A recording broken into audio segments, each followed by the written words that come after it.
Can you hear me barking? I can hear you. I can hear the dog barking. No. Thank you, Father. Will we start the recording? Yeah, let's start with the board. That's great. And we're live. Yeah, we're live on. All right. There. So first off, everyone, thank you for joining. And this is an update for y'all situation and much more with everything that we're doing in regards and back to this the information and a common strategy, if you will, at bringing these unlawful taking of the children and child services worldwide to uh, finally let me break it down. What is it with the unlawful activity within these child services around the world? So I And, cannot hear you that clear. Just saying it's fluctuating. oh, it is it? Now it's better.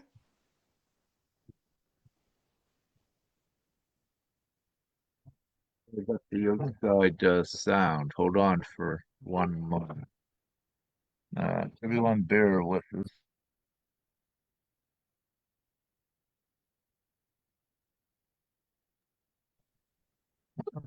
All right. Was it now? Yes, it's better. Maybe it's because of the screen sharing as well. It could be, but I'm not It could sure. be two. Well, let me go through this and let me know if you can hear it as I speak. We'll do this quickly because it is, as we know, very important, connected to everything that we are doing with this. All right, let us begin. Uh, what we have here is, excuse me, the divine plan. What this is the replacement system worldwide. And as you can see, this is a worldwide referendum, a vote, where we are gathering worldwide consent to form a majority voice worldwide to simply bring in the new system of money, a free system of money, which everyone is absolutely abundant, has everything they need, but also divine law. Could you hear all of that, sister?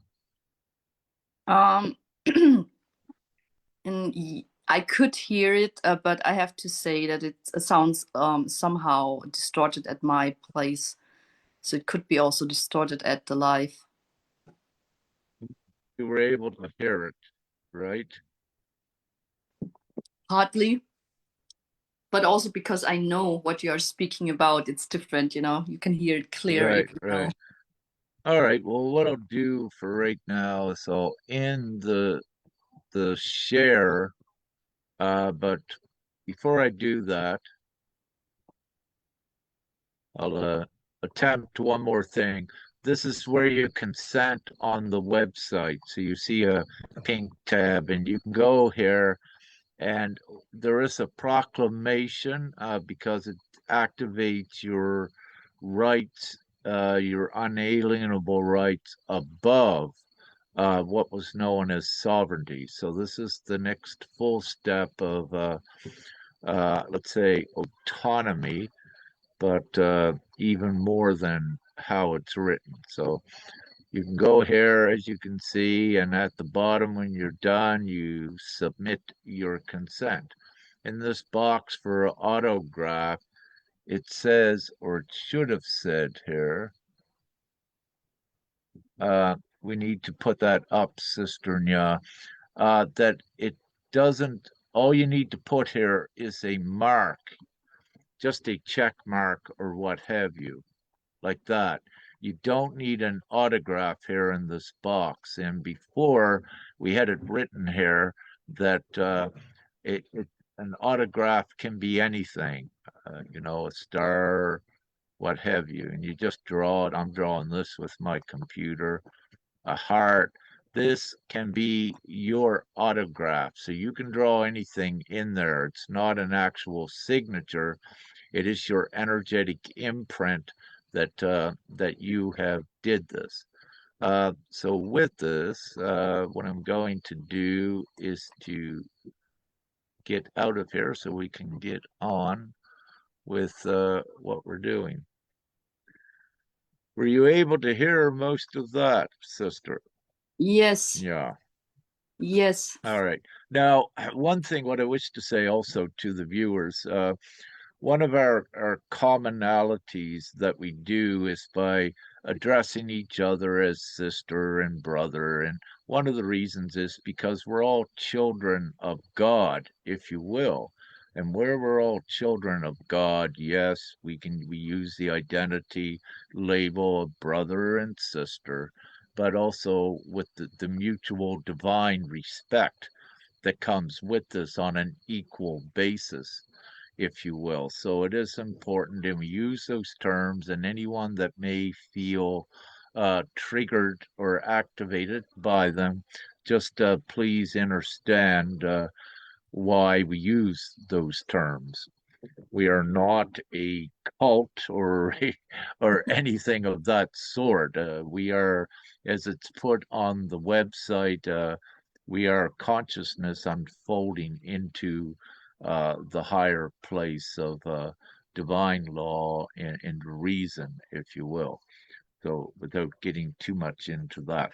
So, it's been a while since Sister Nya and I have had an update. We've been totally busy with everything that I do and everything that Sister Nya does. And also, we have been establishing a lawful strategy into the system of Austria as part of the meltdown. So there is a certain strategy that is done, and it does take time, and it is a process to do it. So, having said this, this is also part of the reason why it's been so long since we've had an update.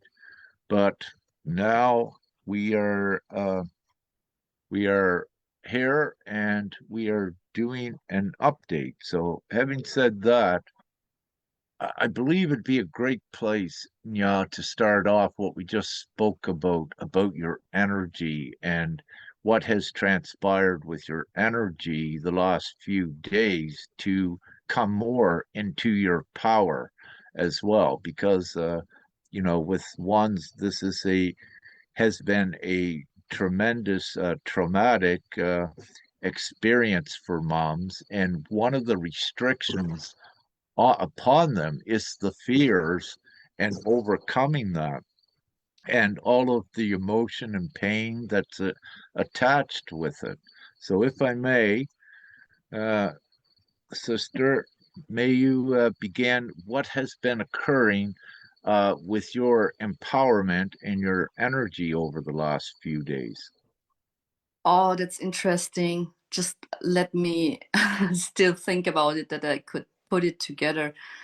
I mean, like, just to summarize it for others that are not familiar with that process, um, you know, the moment when the children are taken away, it's just like resembling, like your child is dying, right? Because they are taken away, you don't have access to it.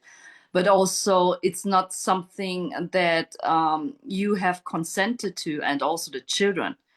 So the action was done, against their and my will.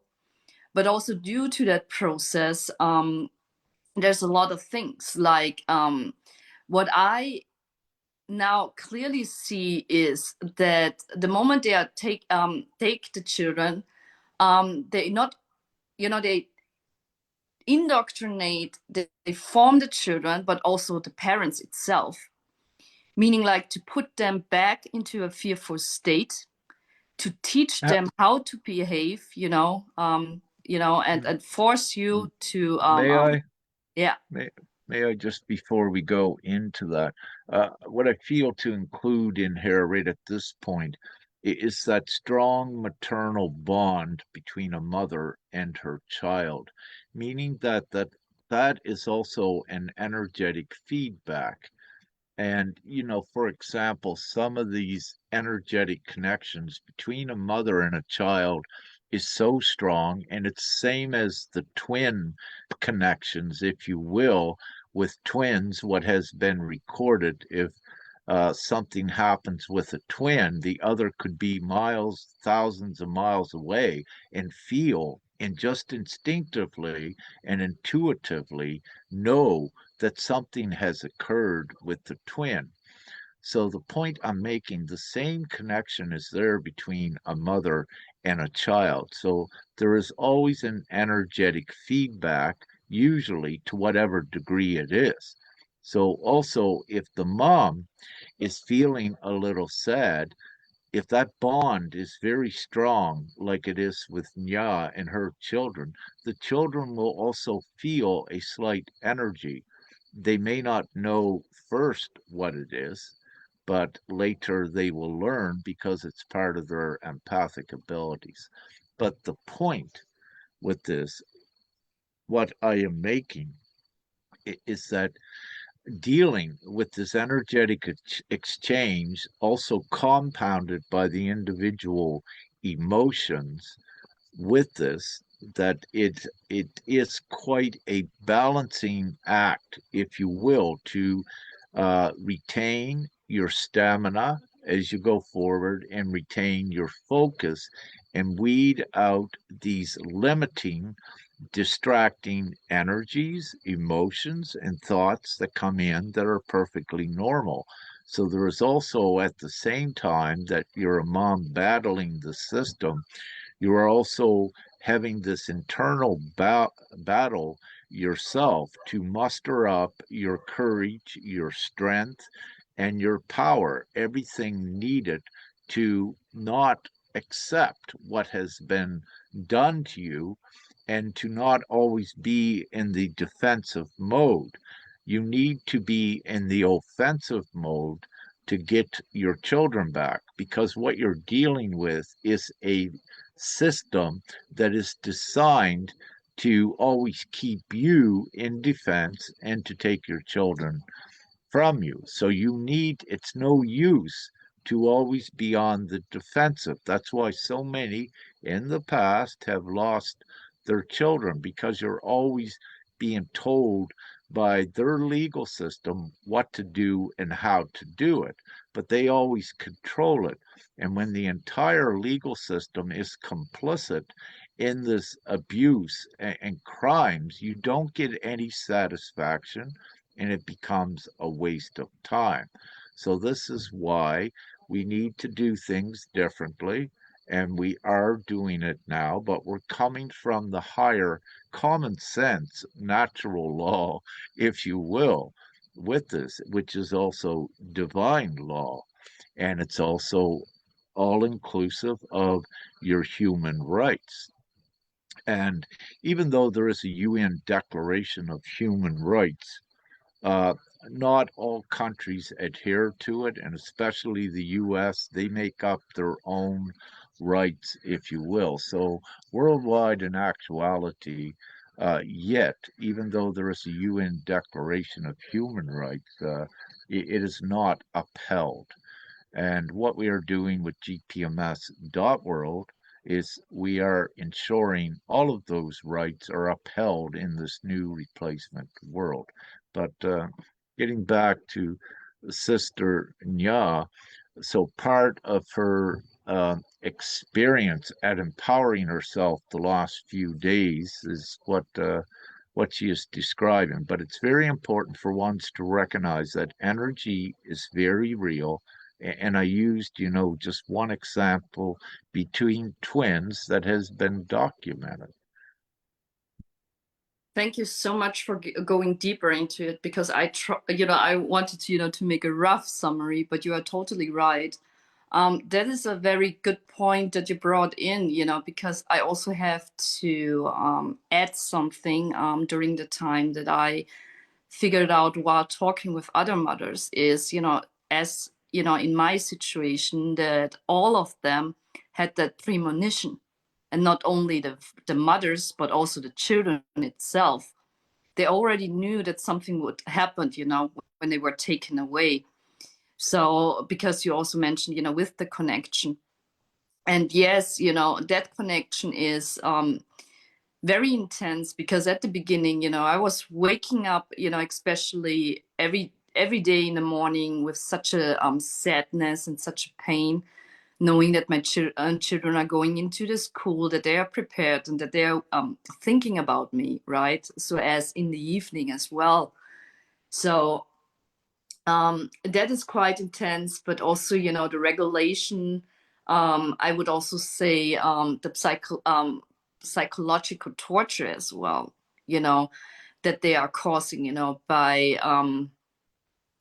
how to say that, everyone who went through this process and know about, the institutions and everyone involved. It doesn't matter if it is the CPS, in America, or the child service care, here in Austria. They always tend to generate, things and try to blame you, that you are a bad mom. And every mother always try to do her best, to protect her children and to get them back, right? So what this causes is sometimes also the effect that a mother, that you feel so much blame and guilt that you try everything, to get the children back. But the thing is, in my situation especially, because of the because of the knowing, and because of all the stories I have heard, I do know how they are operating, right? So I know about a lot of mothers. No matter what they are doing, they don't get the children back. They are fighting, since years. And I'm in contact with a lot of mothers. Everyone thinks about, everyone thinks like, oh, now I would get it, now I make an application and now I will get my children back. But the thing is, they took your children away, without any real reason. They're in this system, so they are controlling those places. Well, if I may, yeah, and Yes. that's so important. This is the thing. They're taking the children away on preconceived notions, conjecture, with no evidence. And some of these reasons and excuses the child care services makes up is absolutely ludicrous. Now, this right at this moment is still, I have not verified this fully, but what I'm about to say, one from Louisiana, USA, has contacted me just prior to this show. And one of the reasons for taking their children years ago was because they could not let them pay for them to go to college. Now look at that. So this one may be coming on the show later. They have just reached out to give examples of the ludicrous, preposterous, ridiculous reasons that the child care services use.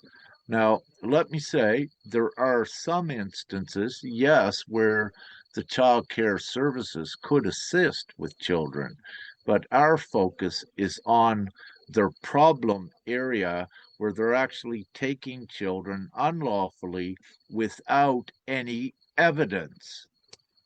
And with this, in Sister Nya's case, uh, with a psychological evaluator that is actually, as I said in the last time, I have already myself diagnosed this psychological uh, evaluator with schizophrenia, with allegiance bias, and so many of the other implicit biases that is in her character. But the problem is, she is in a place, the psychological evaluator, she is in a place where they may refer to as an expert, and her word and her analysis of an individual, her evaluation, is what they go by in court. But the problem is the psychological evaluator herself is also sick. But then what occurs when a judge looks at just an evaluation and bases a case on conjecture, which is only opinion with no actual evidence or proof, the judge is acting also unlawfully. A judge simply knows that you cannot act on conjecture. So, and also with Sister Nya's case, um, the judge, which is complicit in committing crimes, and this judge is also in a serious jeopardy, which she doesn't, let's say, realize yet. But also, this judge, the last time that Sister Nya went to court, she had 10 character witnesses' statements. I made 11, which I wrote an email to the judge as well, which I believe was included. Perhaps not on that day, but it was later. Now, the important thing about this, she had at Sister Nya had at least 10 character witnesses saying she's a good mom. The children are not in any danger, while let's say the ex had no character witnesses to my knowledge. And for the judge not to look at this 10 character witnesses and to realize that something was wrong with the psychological evaluation, which was several years ago, 2 or 3 or what have you, the judge also is not impartial, and this creates more of a problem. But having said this, in law, there is no excuse for the judge not being impartial because it's the basis of law. So what this does, it makes the judge complicit and criminal within their own legal system. Um, Go ahead, sister. Yes, so I think I have to correct it. So I had two psychological evaluation. One was 2 years ago, and one was from March. And I think I had nine witnesses, and you were the 10th one, I guess. I'm All not right. quite sure, but But go. You say you had another psychological evaluation in March? that's the current one that they are basing everything. That's the one I showed you, and there was one, Yeah, few yeah, weeks ago. but that evaluation did not. Um, you were not evaluated by her again. They only No, reintroduced the old evaluation. Yeah, so you only had the one evaluation, but what they're doing is bringing that old one back up again. no, no. They use what I know is that they use the current evaluation from March based on things that my children and the ex said to create an evaluation about me, which you normally don't. You can't use that because an evaluation has to be based on everyone in real. So since they don't have a real evaluation about Yeah. me, it's just hearsay, Yeah, right? so So that's a normally new you one can't they use that either. created themselves in March, Yes, but you did not actually have the evaluation is the point. So yes, what I they're was going not by, evaluated. yeah, Yes, yeah. exactly. And all right, and with that, so 9 character witnesses, if you will, to correct that. But still, did the X have any character witnesses? Would be the question.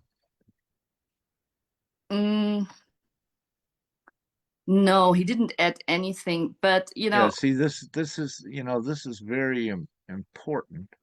yes, But the thing is, we didn't spoke about the last court appointment the last time because it was quite tough. I think it started at 8:30 a.m. in the morning and ended something around 3 p.m. in the afternoon.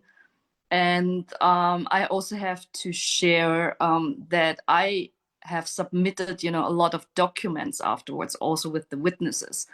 Also, a whole documentation and the protocol, about all the recent things that have happened, with all the things that I have witnessed, that evidence was withheld, evidence was not shared, which was positive for I.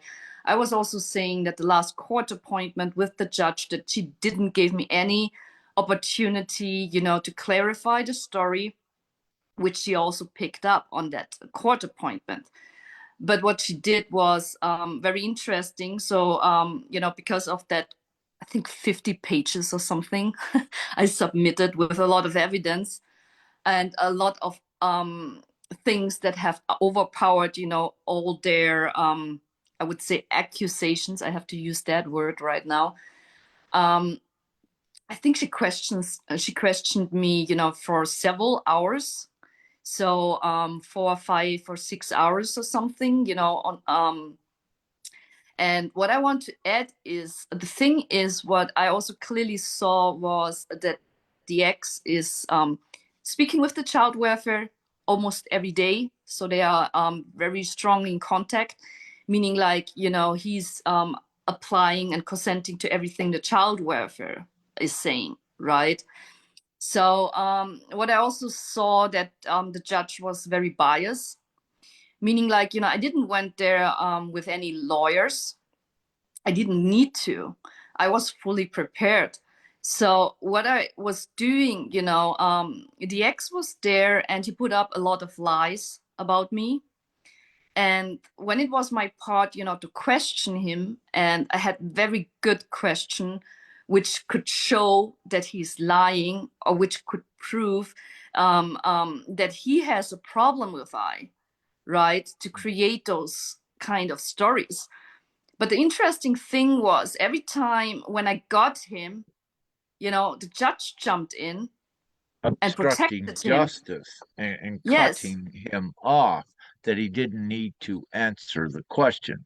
So this is obstruction of justice, just another crime with the judge. But this is important for the audience to know that had the ex answered that question, because I assume he was under oath, it would have showed that he had committed perjury, which would have meant that any of his testimony was not valid at all. So it was clear to see that his testimony was protected for a reason, but also with the judge, where the judge was not biased to the extent to allow most of Nya's story come out. The judge was biased because there was enough, more than enough evidence, factual evidence, not conjecture, to for the judge to reasonably see what was going on. But again, the judge is involved and there is intent established as a result of this. Once again, because a judge cannot proceed on conjecture. It's not facts, it's only circumstantial, perhaps evidence, is what you would call in the US. And again, these are only opinions that the judge is going by. The judge is going by hearsay, by opinions. The documentation and the evidence, what Nya has been compiling, is what we call um, facts. It's statement of facts that is well supported with witnesses as well and recordings, which is actual evidence, and it's so it's substantiated evidence with us. without me, I don't want to go like way into detail, but to keep it as simple. So, what it is showing is that there is an underlying intent with it, that it's not actually about them believing or thinking that Nya is a bad mom, because all of the evidence clearly shows she isn't. So, this is why it is intentional. And this is a Yes. huge crime. The interesting thing is also, I brought the last time already up, that attacking my belief is a discrimination. So she couldn't went into that, but you can clearly see the tactics inside a court, meaning like they just shift the focus to something totally not important and blew it off, like and also the psychological attacks that they are doing. So I was very well prepared, and I also had the witness there, and she could clearly see the whole a court appointment, court meeting.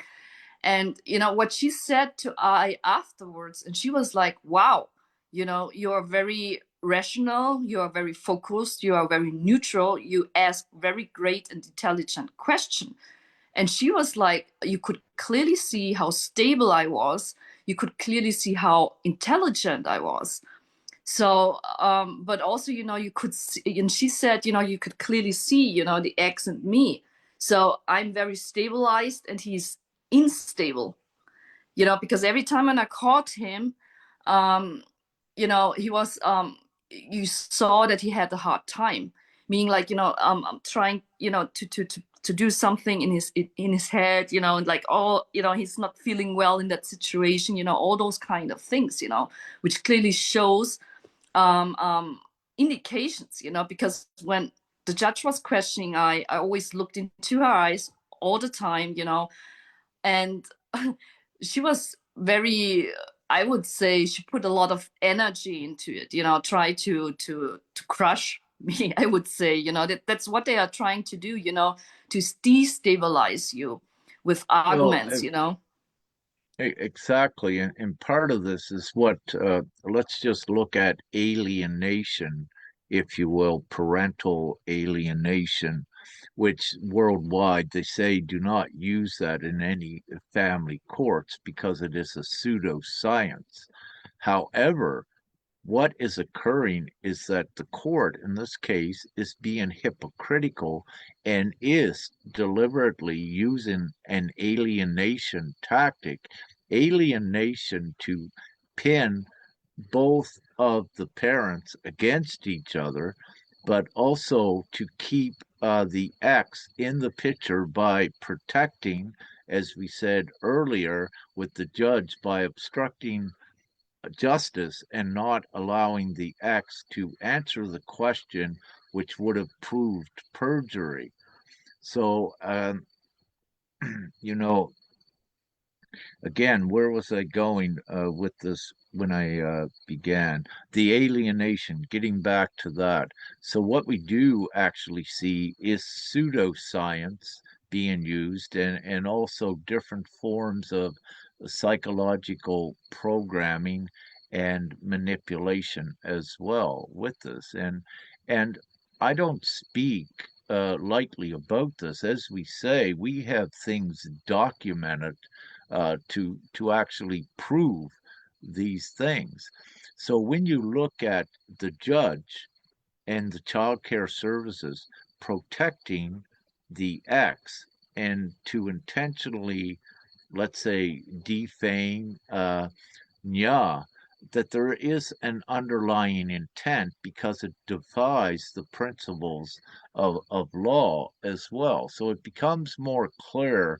And, any smart lawyer in the legal system themselves or any prosecutor would see this and know that it is breaking the law what the judge is doing and others. But now I got to take it a little bit further because not only is it the judge, it's the entire legal system of Austria, because they have all been notified with all of the evidence, to the most part, of the unlawful actions. They have been shown in their criminal laws, the laws that are actually being broken. They are shown in their constitution, the articles that are being broken. Yet the entire legal system is still complicit. Well, they initially are complicit. They are acting criminally because they did not step in here to protect the justice system by doing the right thing and releasing the children. So, what we now have is all of Austria, the government of Austria, as well as the judicial system, is all complicit in a huge crime that is actually proven here out. And again, what we have said before, part of the strategy of what we're doing, because we know the legal system of Austria, but the government is also corrupt, because they did not come in and do what is right.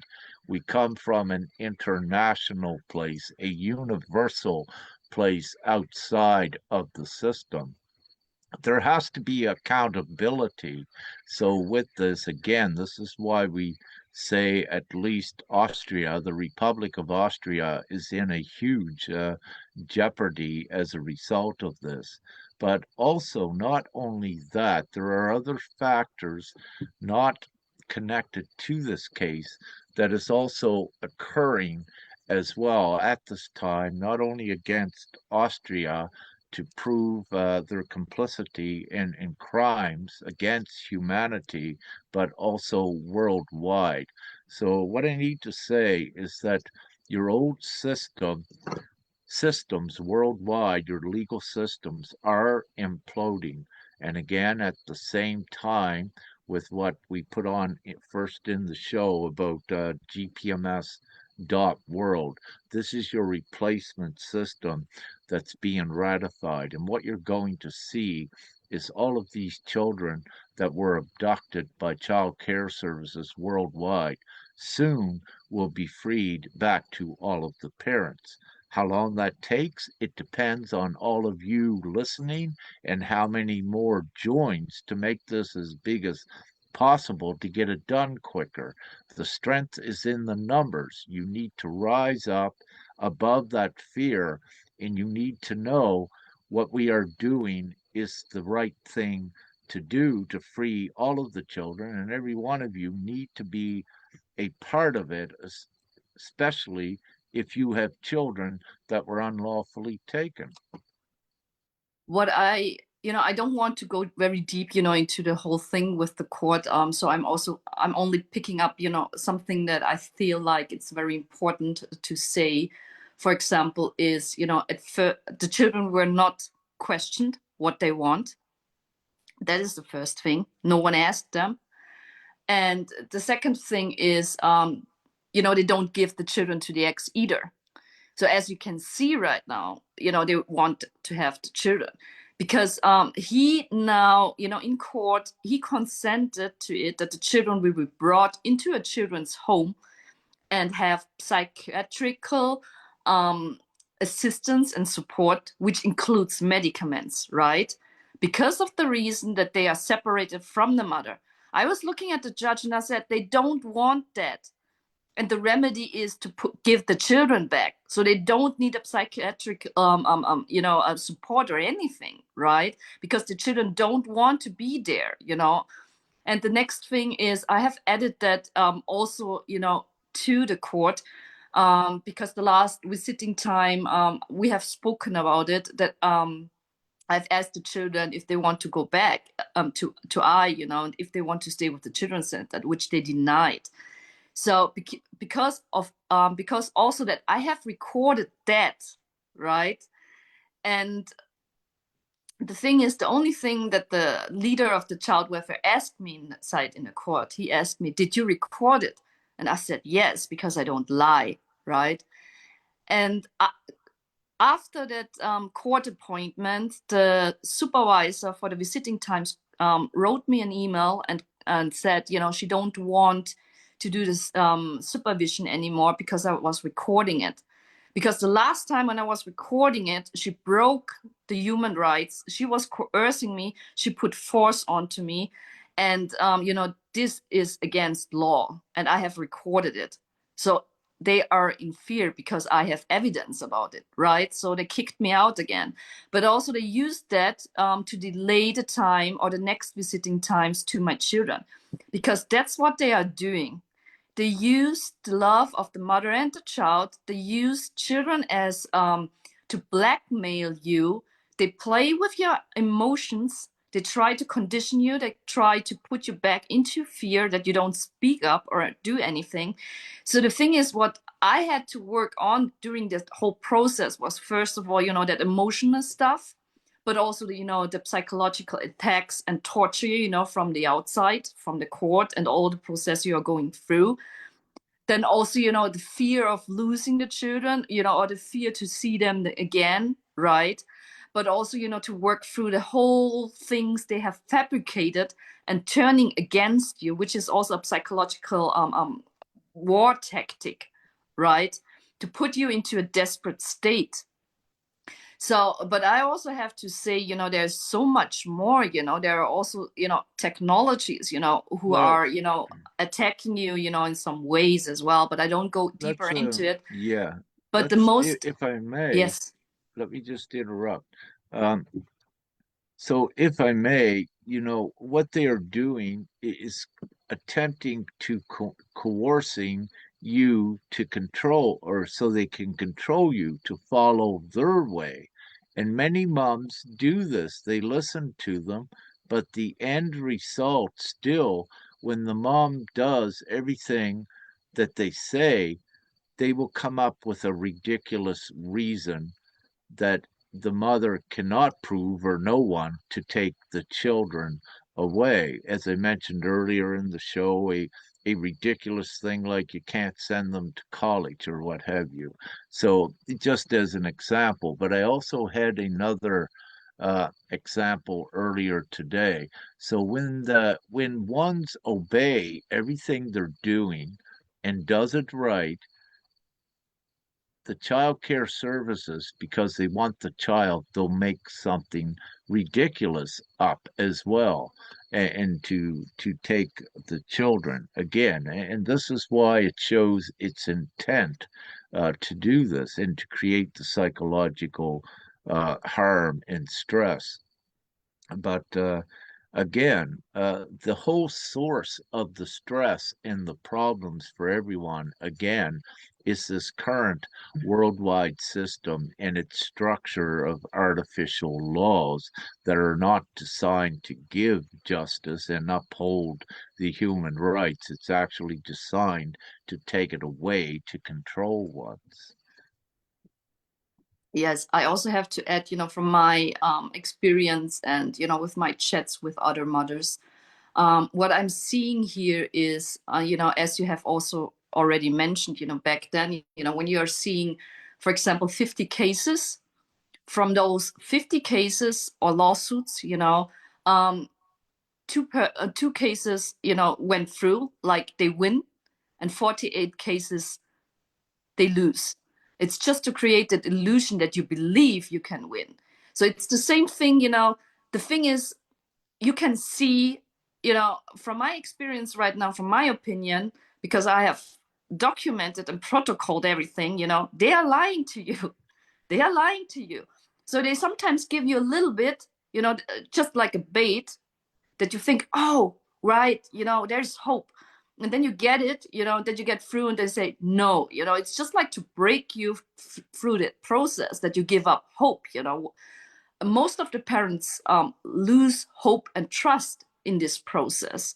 You know, it's just something, you know, or also sometimes I'm talking with mothers, they think you know, they are responsible for it. They do something wrong, you know, and then I'm talking a little bit, and then I was like, you did a lot, right? So how do you think that you are responsible for it? Because, you know, what I had to shift, you know, but also others have to shift, is that you know, it's not your fault. What Rick is also often, you know, repeating is, it's not our fault, because normally and truly a child welfare should assist mothers and children, you know, in that situation. Meaning, like, when a child is taken away, you know, they should assist, you know, that the child is giving back, you know, to the parents, which is the best solution, you know, right? But because they don't do it, because they don't apply to the laws, because they don't assist you, because they criminalize you, right? You know, it's the system that creates, you know, that suffering, that pain, that torture, you know, and also the criminals. That's what I'm seeing, right? And it's a very quite intense process, because, you know, as a mother, you know, you would fight, you know, and they know a mother would fight and they would do everything for a child. But I honestly, I couldn't go into that, because the children are taken unlawfully from I without any reasons. Why should I go to to the child welfare who are really lying and just take away the children, where I can see they don't care about the child welfare? Because if they Absolutely. do, they would have, you know, Mm, they wouldn't have taken them away.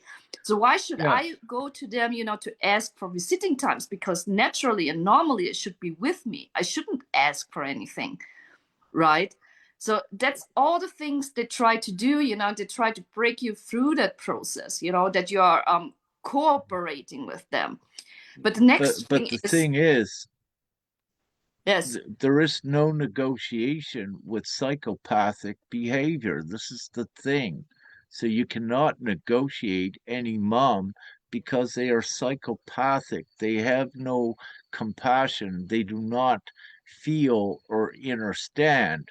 Their consciousness is very low, if you will. And this is also, again, why it's intentional. They are not for the best welfare of the child. That is not what it's about.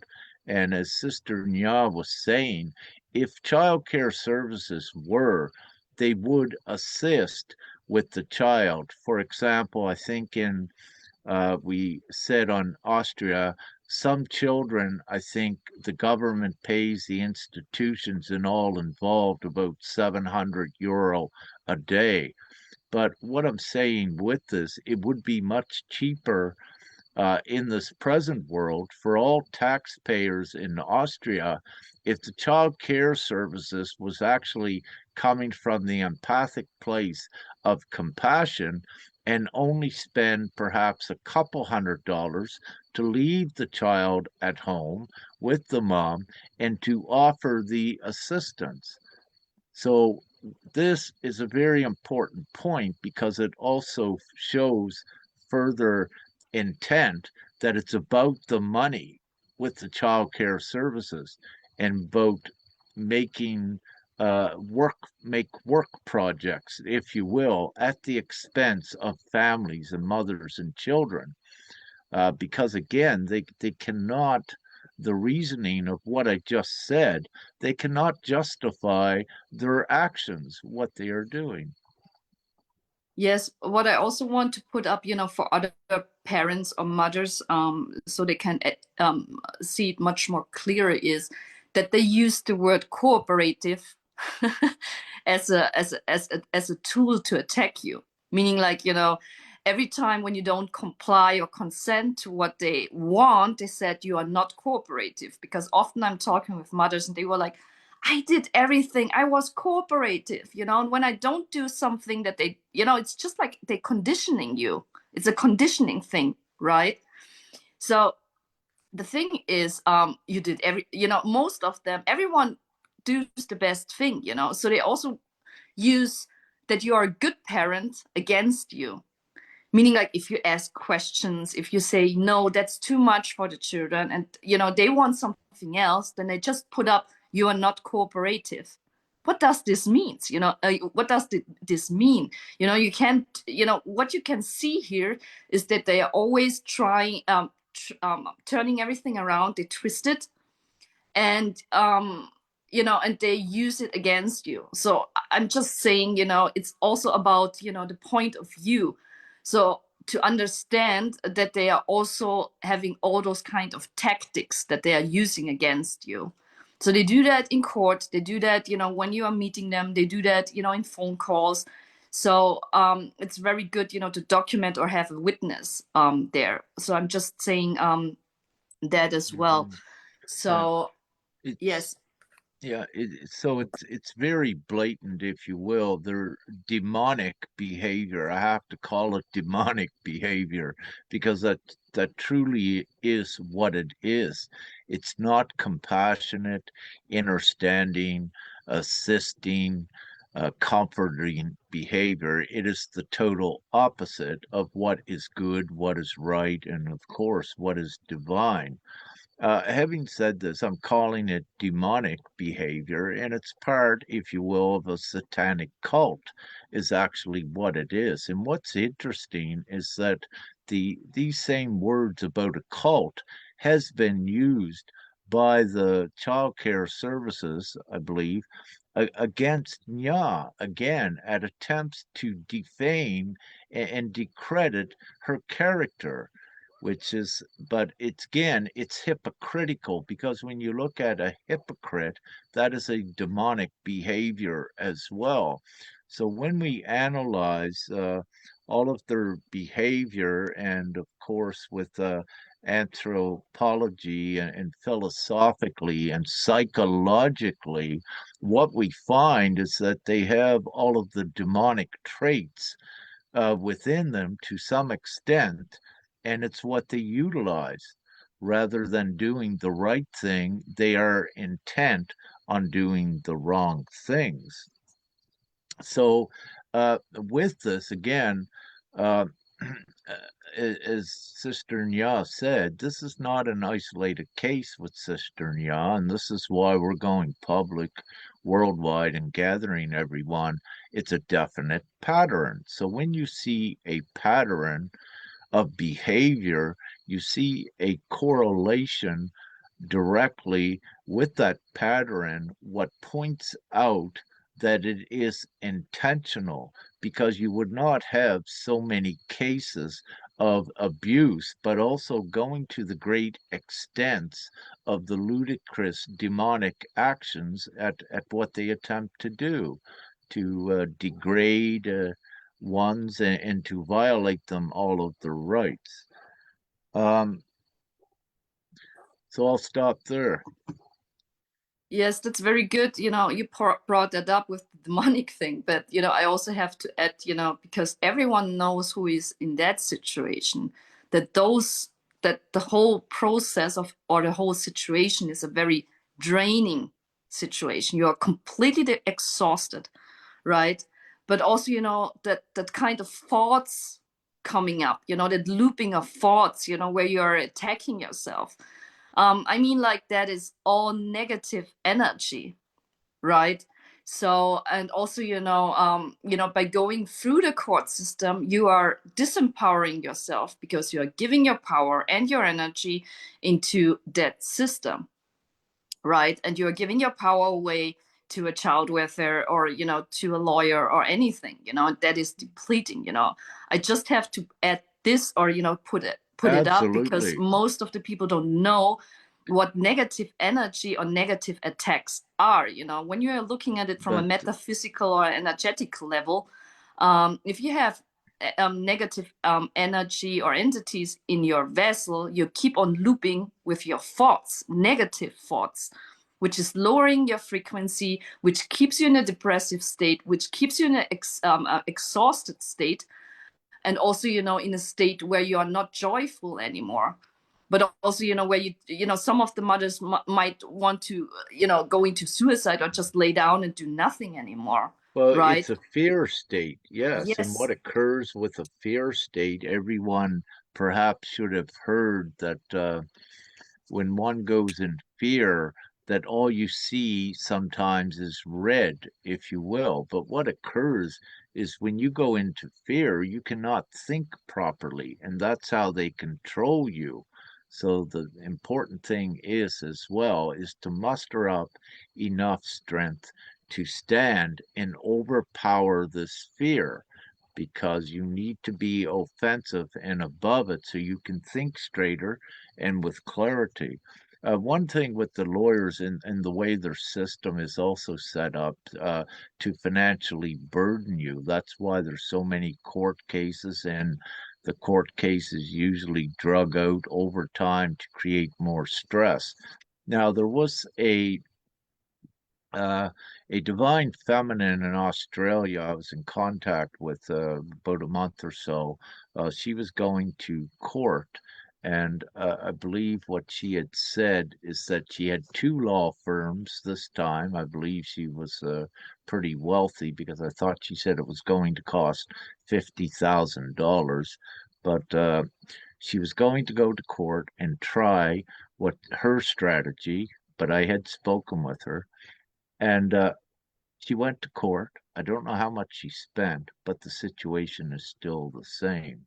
I bring up this $50,000 because, as an example, to show you it doesn't matter how much you spend when the system is intent on separating you from the child.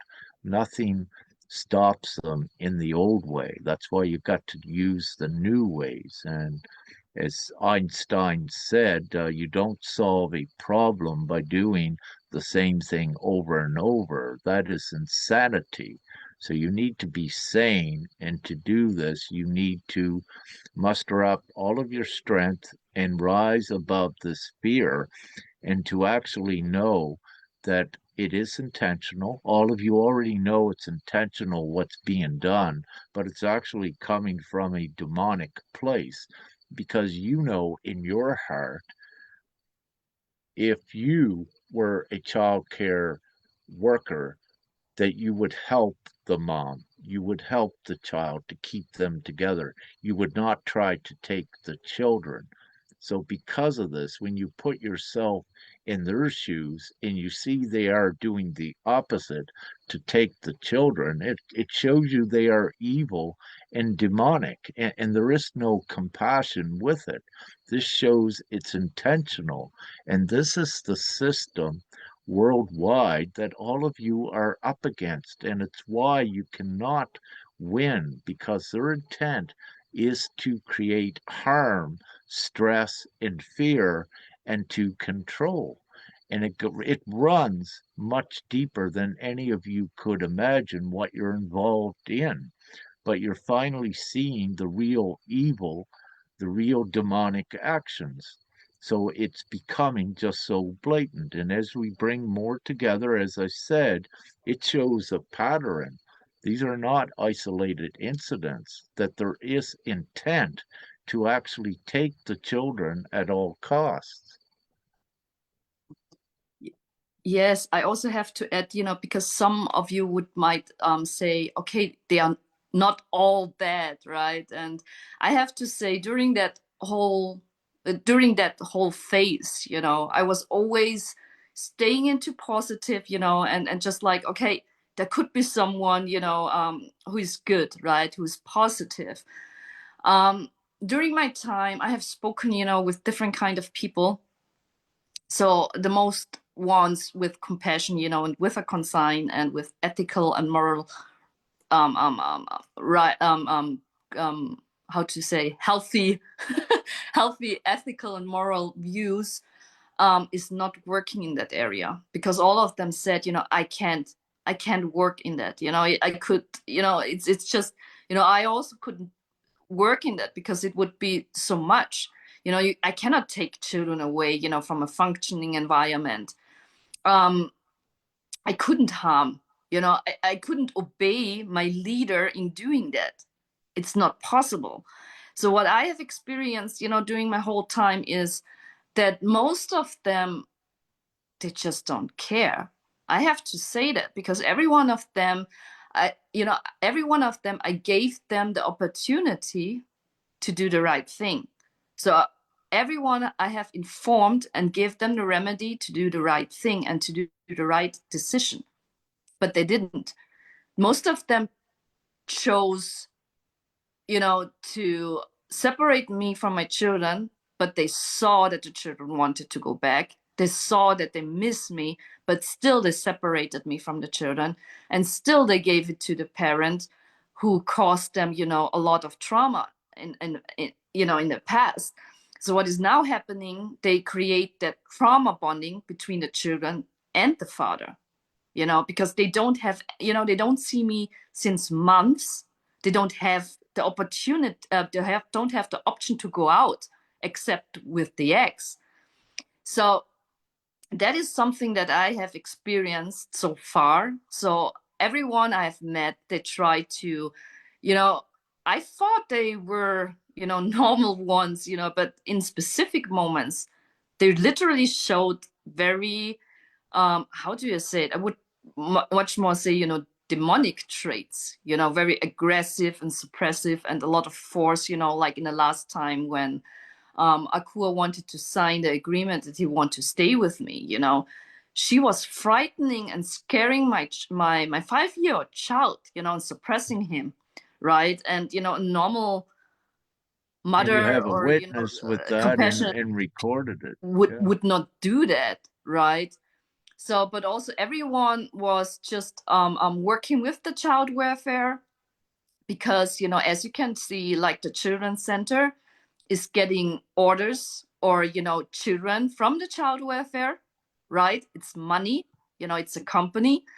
And the evaluator, everyone involved, they all get money, they get, you know, so they are all covering each other. But not only that, since the whole time, we But went they, through a lot of different kind of institution. Like we also had a case open with the in the prosecutor office, right? So they have received everything I sent into court as well. What happened there? Nothing yet. So I submitted something new evidence. So I don't have the current state right now, but also from my researches so far with other articles and things that are now popping up in Carinthia is that they often rejected very serious reports, right? They could have blocked the harm to children or anything else, but they just dropped the cases. And that's not the first time I'm seeing this, right? So I just want to add this and that, I can see that they are covering each other. I also had police coming to my place, also not applying to the law, which I have informed them as well, because they tried to put pressure onto me. They lured me, with lies into something, to sign something, and didn't hand me out the thing that I've signed.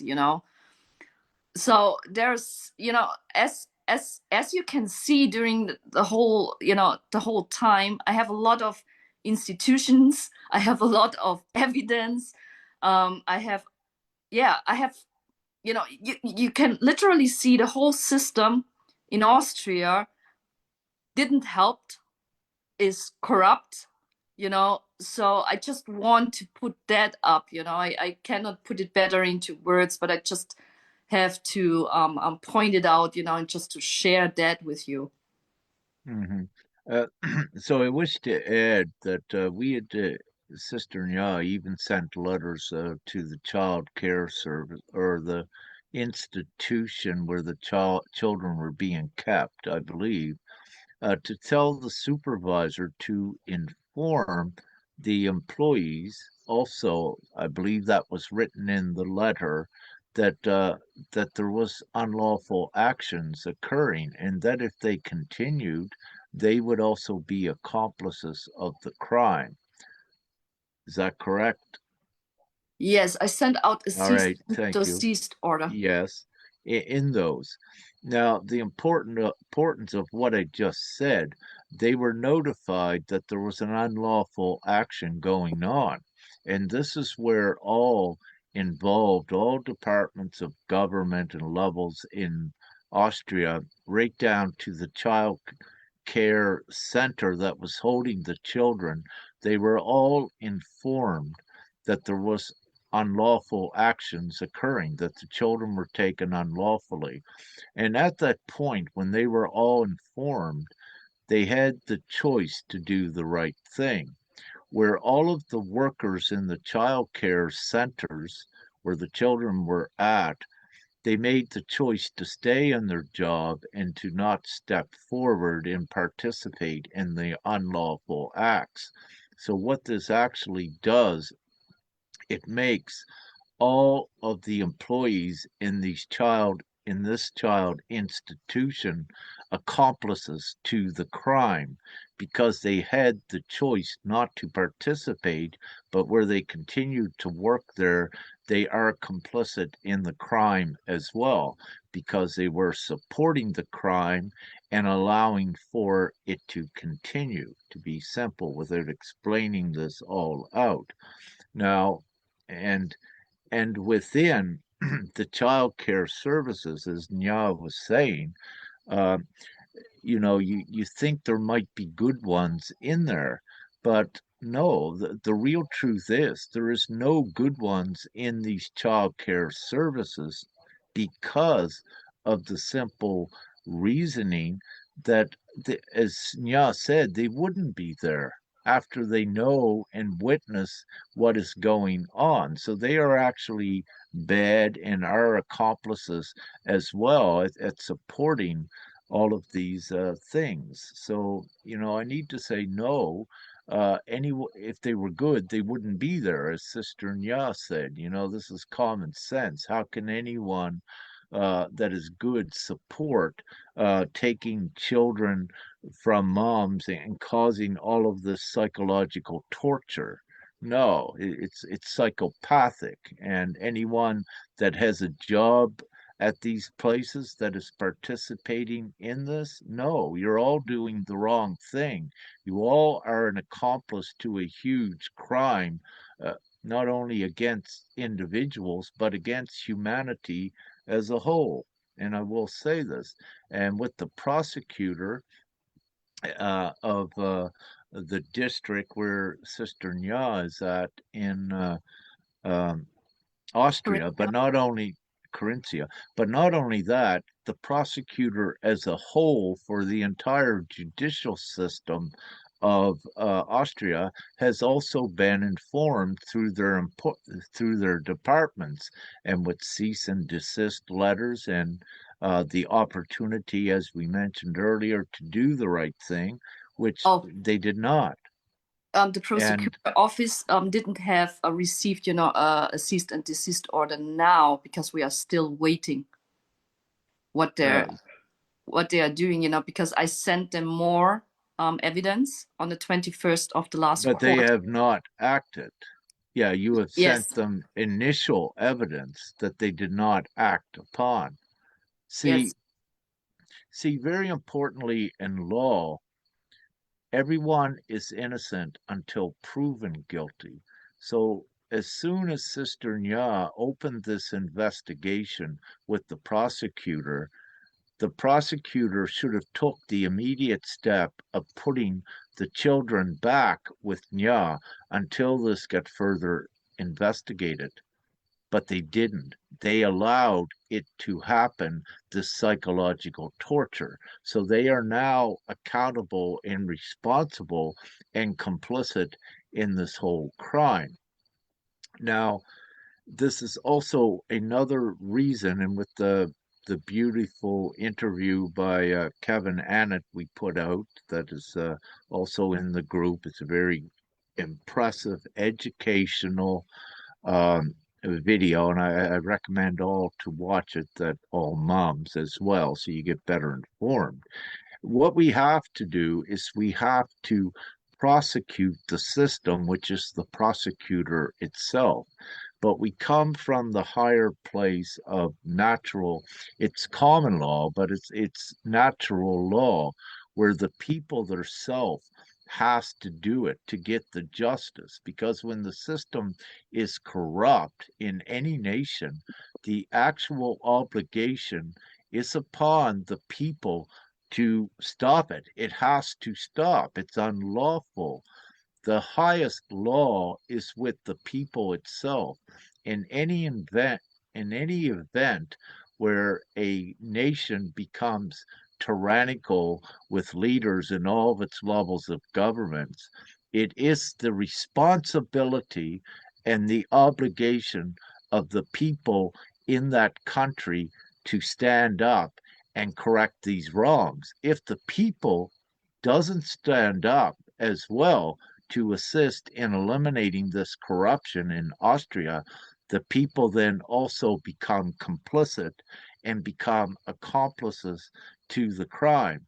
Once the people in Austria are informed of this unlawful action with the great evidence that we have in compiling more irrefutable evidence, the people have a choice.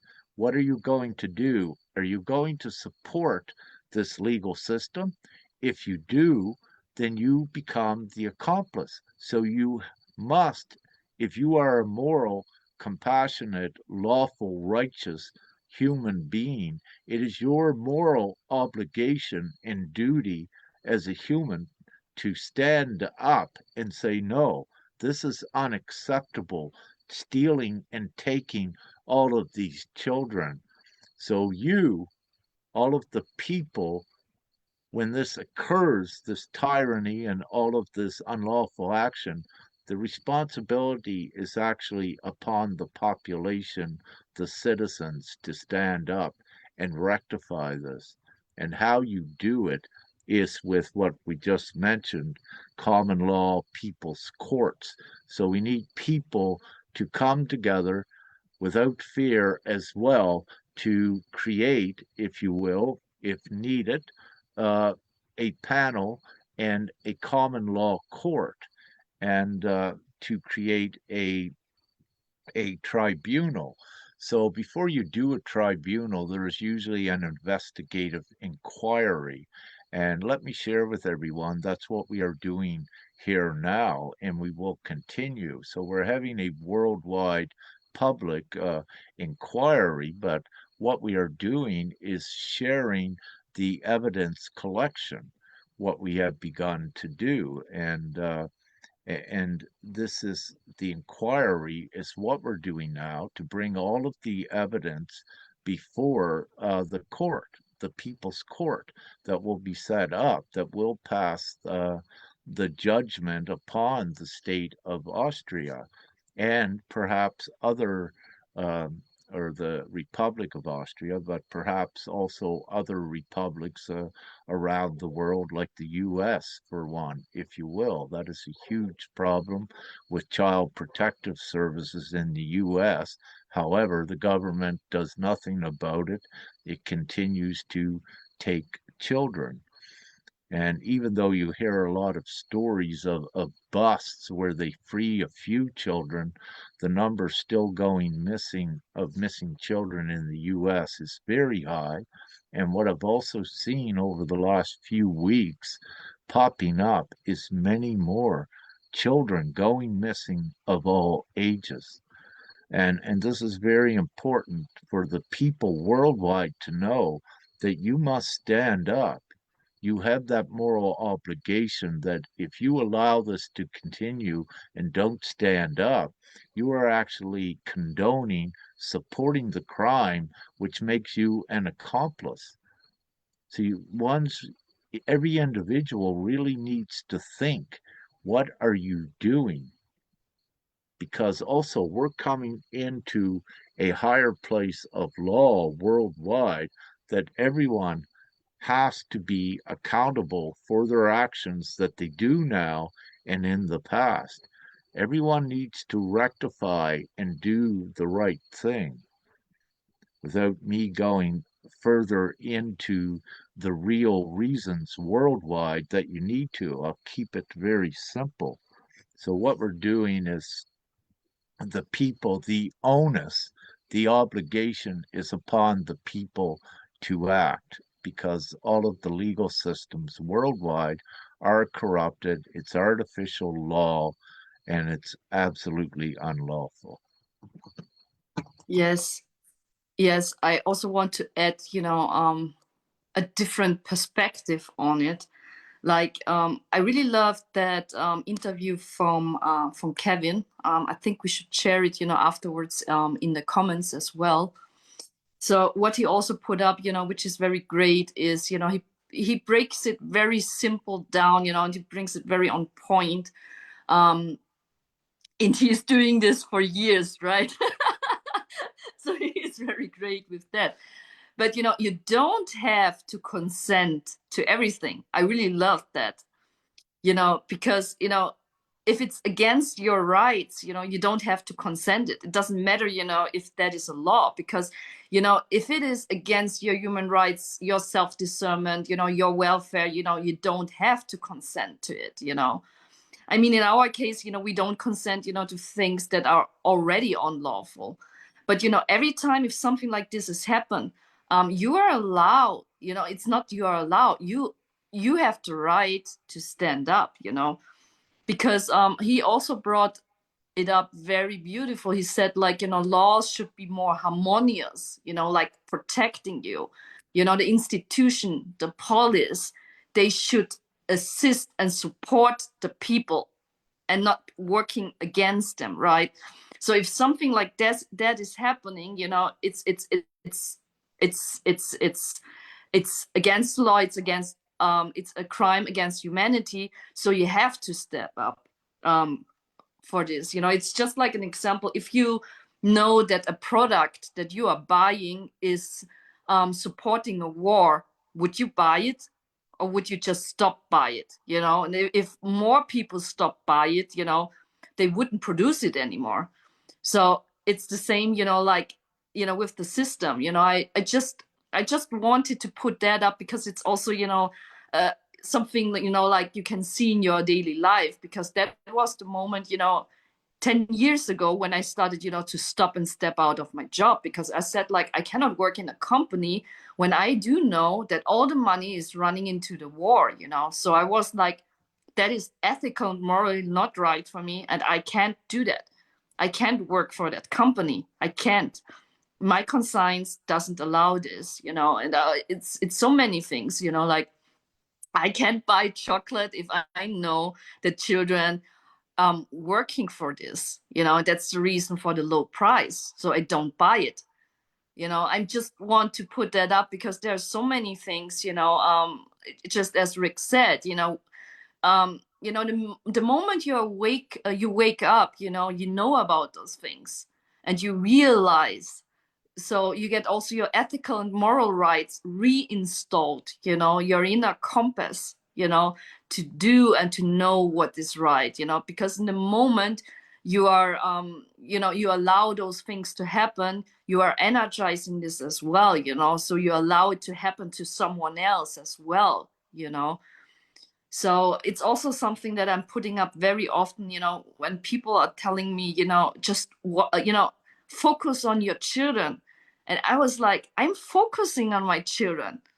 It's all about the children. It doesn't help, if I'm collaborating with the child welfare, um, which is the dark ones. I would say the dark ones, because they have done something wrong, not I.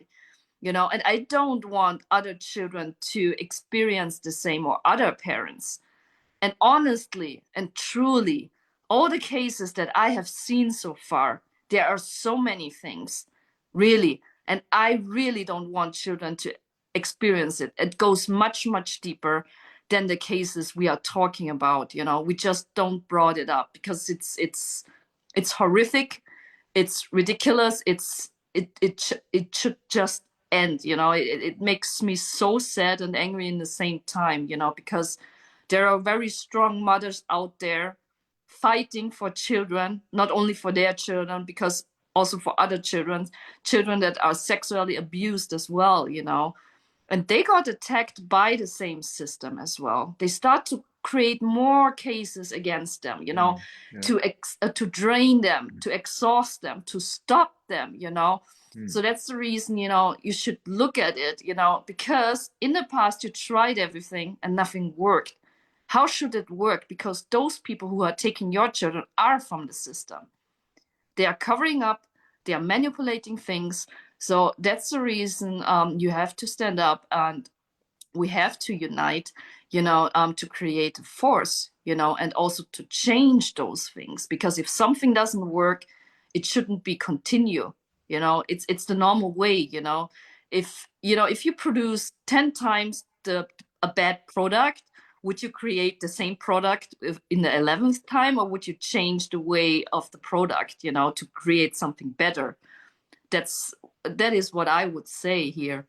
That is common sense and competence, yes, but again, it defies all reason and rationale what they're doing, and the reason it does it is because it's intentional what they are doing. They are a predator that is preying on the moms and the children, in the least. And again, it's with that, it's very obvious. And, this has been prevalent, this sort of thing with the children all through the years. Uh, oh, also on Facebook, I just put Kevin's interview in there. So any that are watching on Facebook, I just put it in the comments on Facebook now, so that any can watch that. And it's very important, educational, impressive, but also stepping uh, up video to let you know. Kevin did an amazing, perfect, concise, succinct job on this. I just love it. And and any that see this, please share it with other moms. Get this video out, because it's very educational, but it's also instrumental, meaning that it's a starting point for all of you to begin to know more of the depth of what's going on, but to be able to empower yourself. And knowledge is power, and Kevin does a beautiful job with this. Um, what I need to say, going back, like with children being taken, there's been experiment, human experience, experiments done. And what I want to bring up is that is the recent one, what's being the grave being exhumed now in Northern Ireland, I think on June 16th. Someone finally listened to whistleblowers, and they are uncovering a grave there. I think it was in an old sewer tank from I believe it's a Catholic monastery that nuns had run, or a school, if you will, or a home for Monastery, moms, a monastery. I Yeah, think, or so something. what we wish to say, what we speak about is not fiction at all. It's very true. So in this monastery, I think it's 720 or 798 bones from 798 children, I believe, are found. I didn't look into it in depth, but around 800 children years ago were just buried there, if you will. So these mass graves are worldwide, Canada and what have you, of children. So this has been an ongoing thing, you could say, through centuries, and you're still seeing it. You're not seeing it all yet today. The children are going missing, but the thing is, a lot of them are not being found now. And what I will say, there are incinerators worldwide as well. So things are not like the past where children were buried, if you will. So a lot of the evidence disappears very quickly with no bones or graves left behind.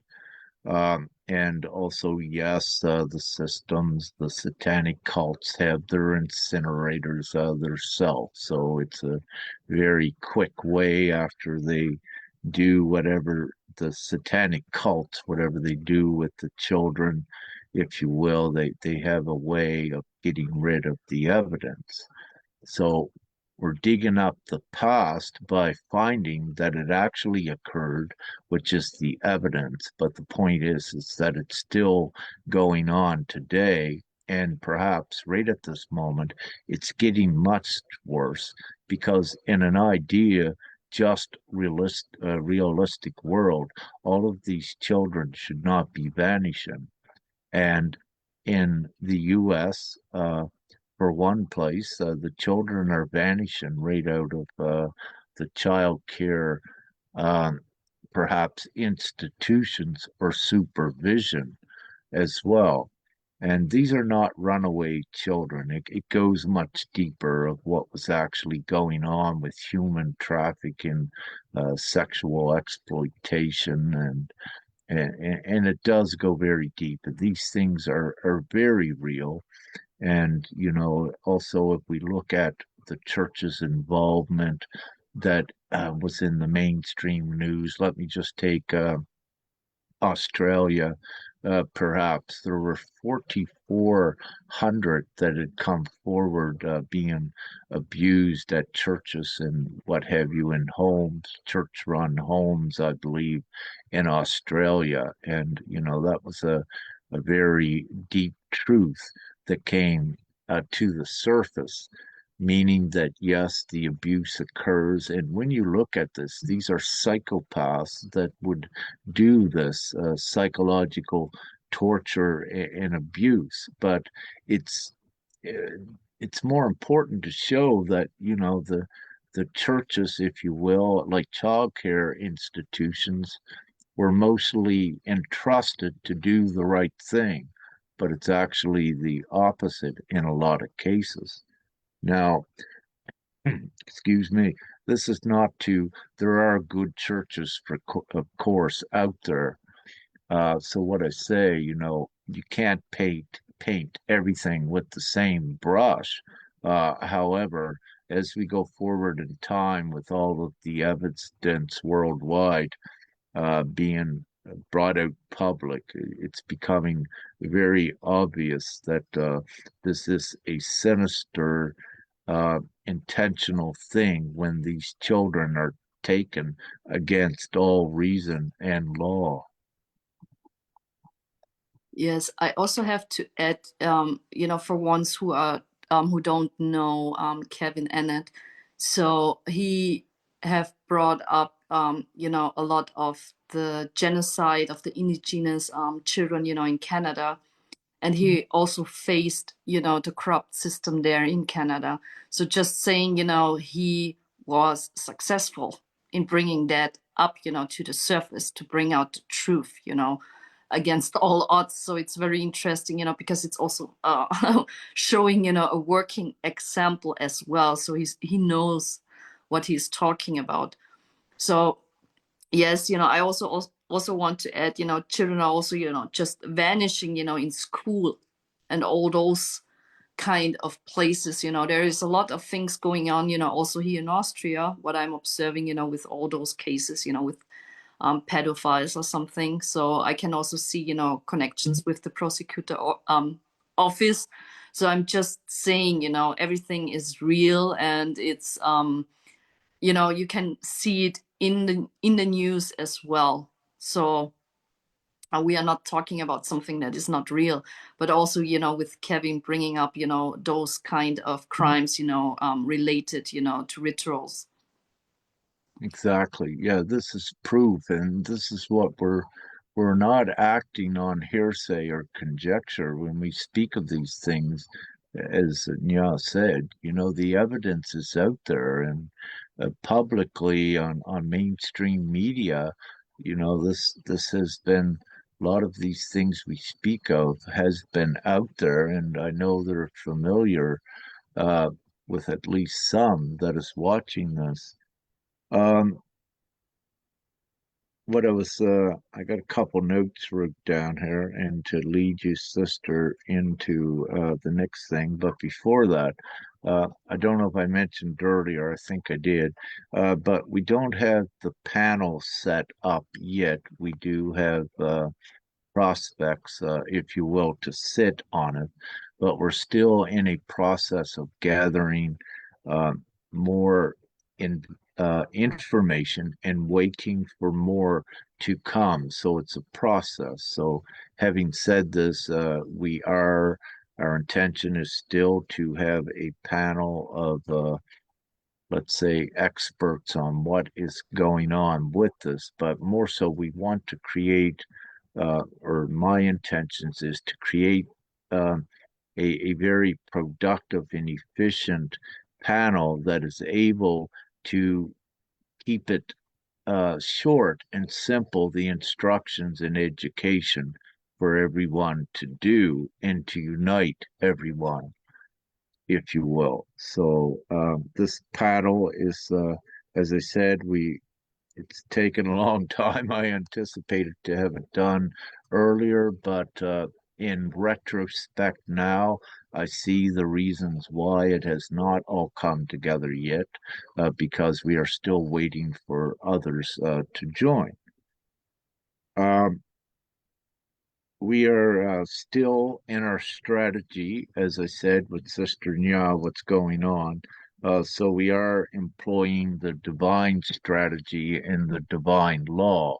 And also, it's a process because of this. So it's been a few months since the children were taken from Nya unlawfully and illegally. I'll put that in there because they have broken their own laws that we now have and written down, yet they continue, at least right to this moment. Perhaps in any moment they'll realize that the gig is up at any time and they must return the children.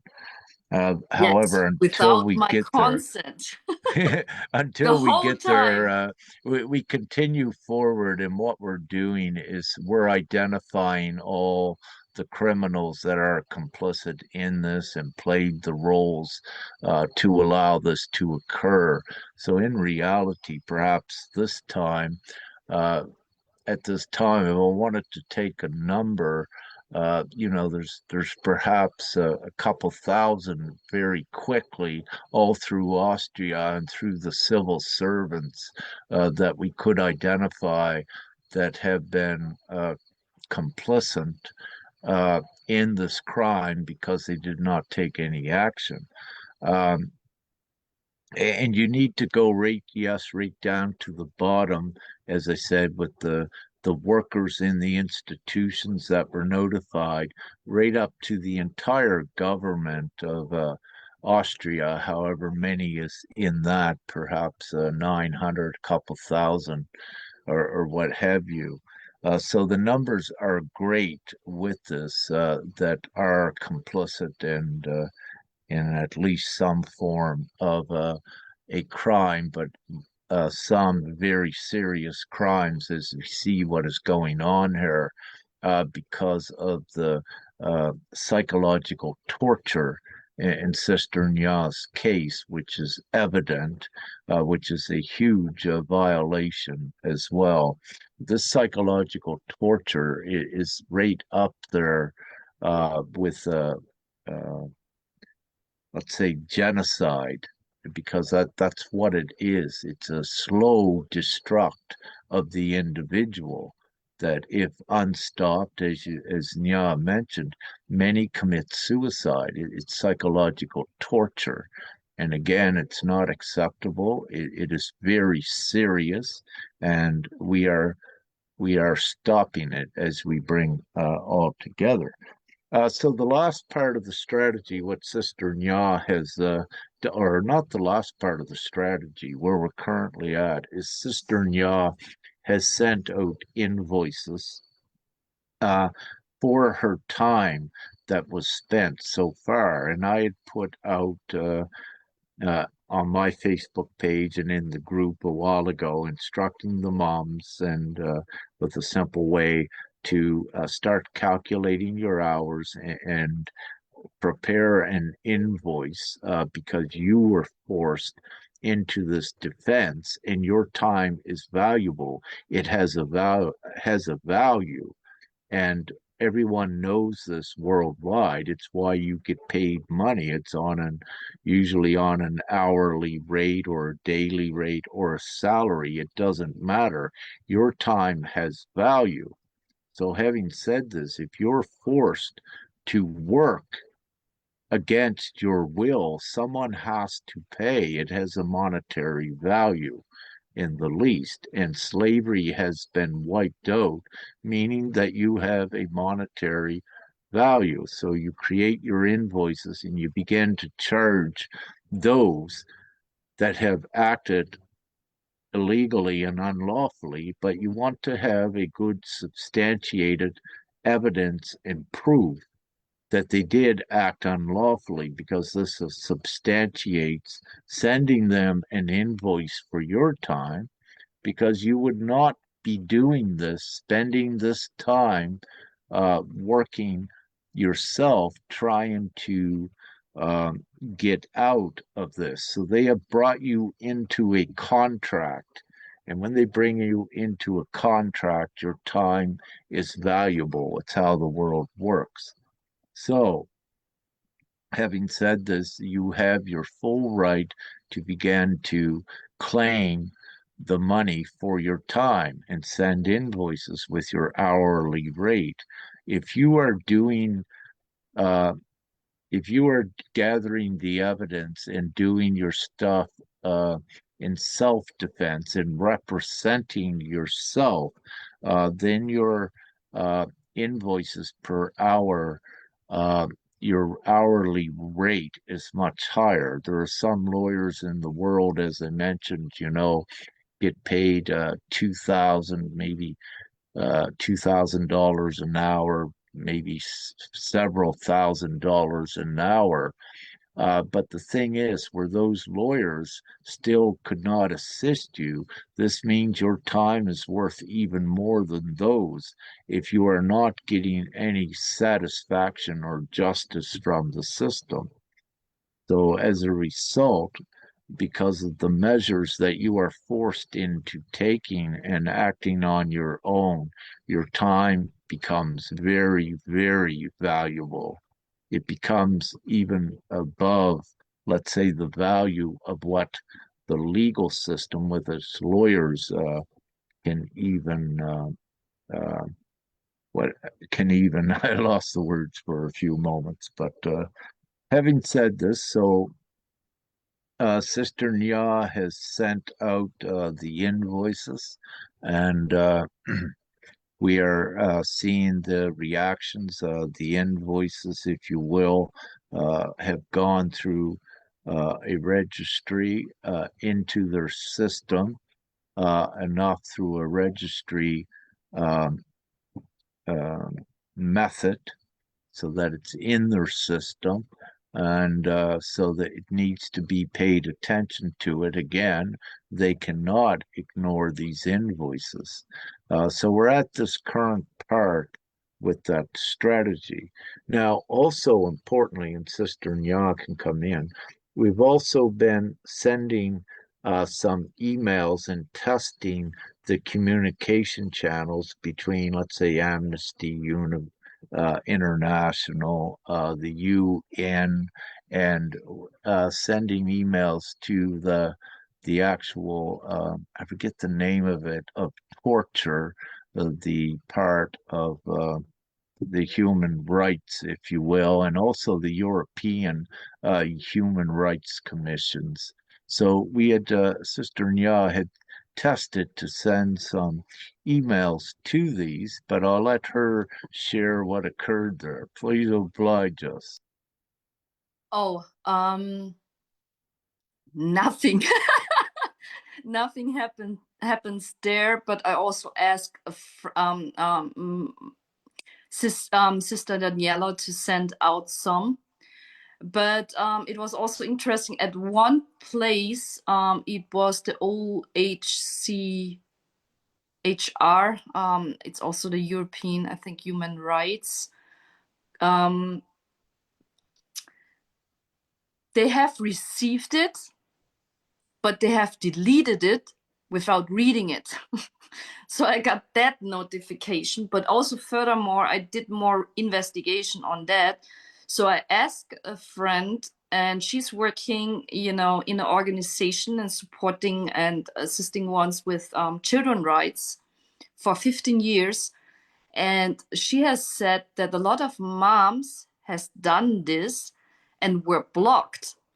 But the thing is, right now, I don't know really if that of if that are blocked, because at one point, I think Sister Daniela got at least the confirmation that the emails were delivered, right? But All no right, let me, confirmation. yeah, I want to put a little bit of clarity in there. So first, Sister Nya sent the emails, no responses, only one, no responses back from these important organizations with this important crime. So nothing. And they were not even read, meaning that if they got there, they were ignored, but more importantly, they could have been intercepted and never got there.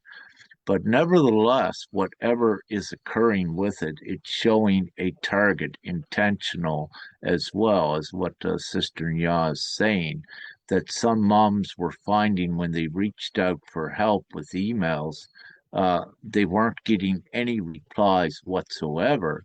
But what I need to say with this, with any country servers or governments, if you will, that they are able to intercept emails. When your email is red flagged, what happens? You might send an email, you might write an email up and send it to someone. But if your account, your email account is flagged by the government, if you will, it goes into a queue, yes, the proper way, queue, but it goes there and it doesn't get to where it's supposed to go, then they read it. And if it's nothing threatening, then sometimes they'll leave these go through. But if you're reaching out for assistance and it's threatening to the government, your emails never go to where they're supposed to go. So I needed to share this. So in this case, what we do to circumvent and get around this, to establish even more evidence, if you are a mom that had this occur, ask a friend, if you will, that is in perhaps another country that is not involved in anything with that government of the country or the child care services. Ask another friend to send the emails for you to see if you can get a communication channel set up. And what this will do, if you ask a friend to do it, and the friends get through, then you document that your emails were intercepted and blocked. And what this also then begins to show that there is a much higher intent that is coming from the government or from the servers, if you will, because they have to have the encryption codes, which usually comes from the governments, to be able to, or the email provider, service provider themselves. So it means that someone has access to these encryption codes. And what I say, not everyone has it. So this begins to create more evidence of who is actually involved in the crime and who is even more complicit with it.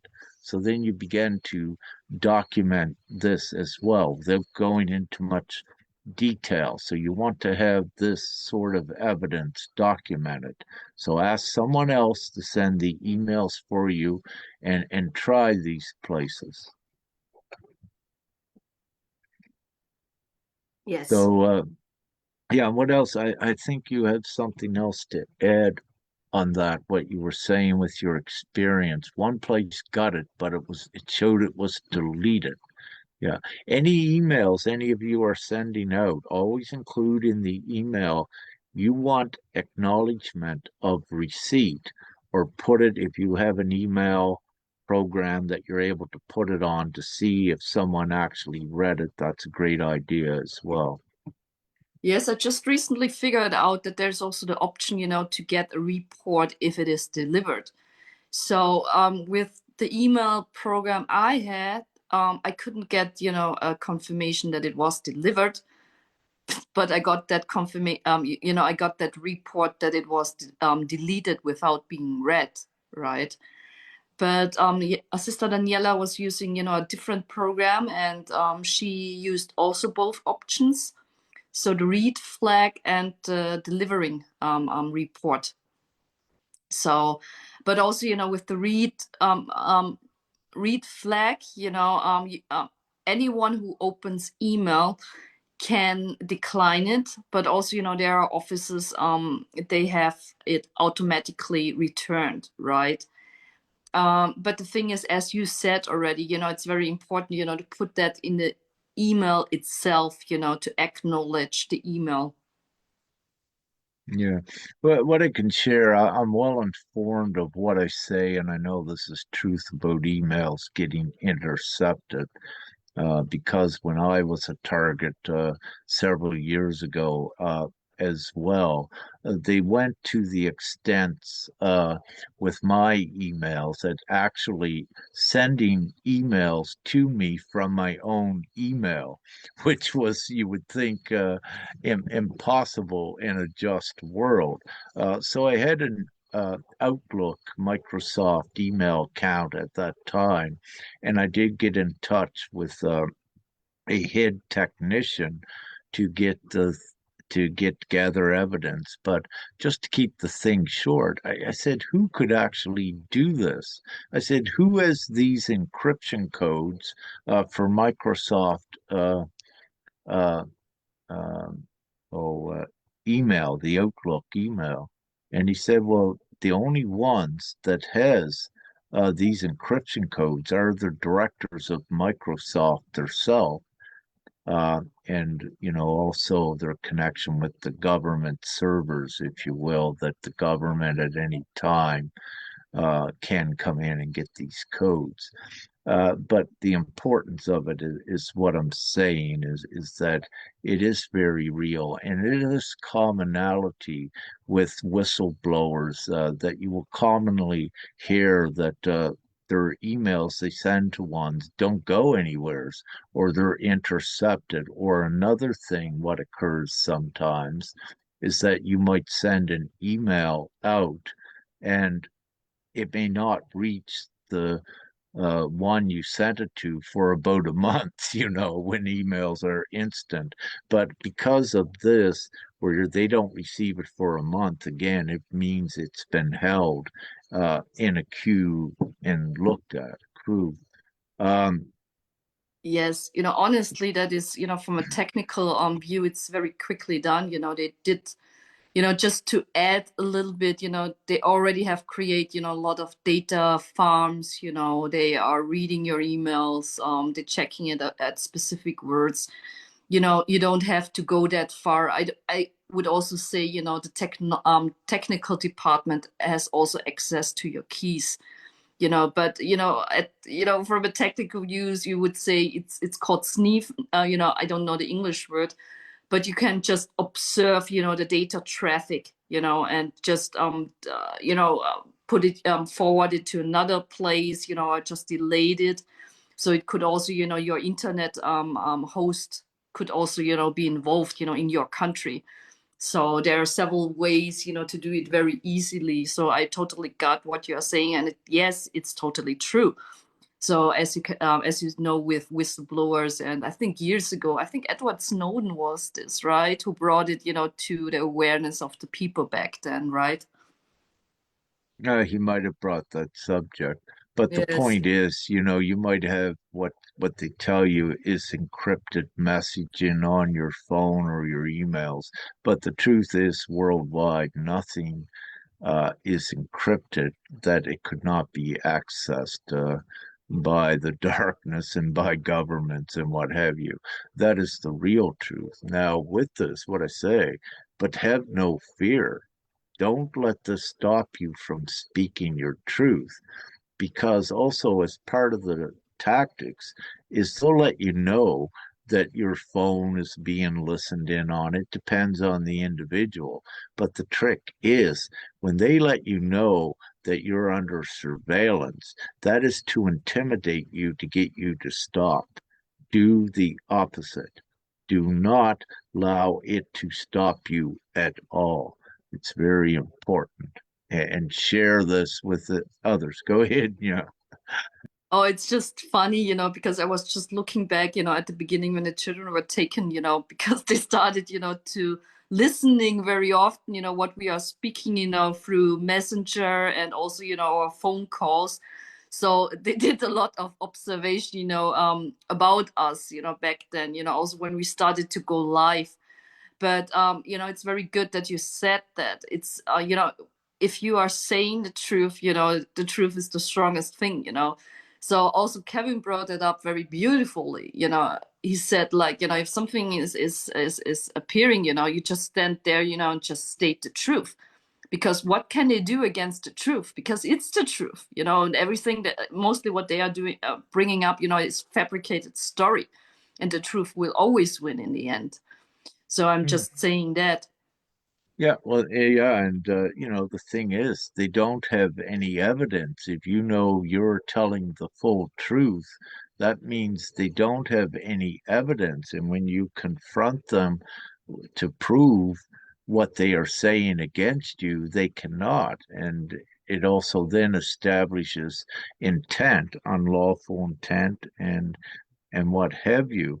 Also, I wish to share, it just come to mind when we began years ago to investigate surveillance, if you will.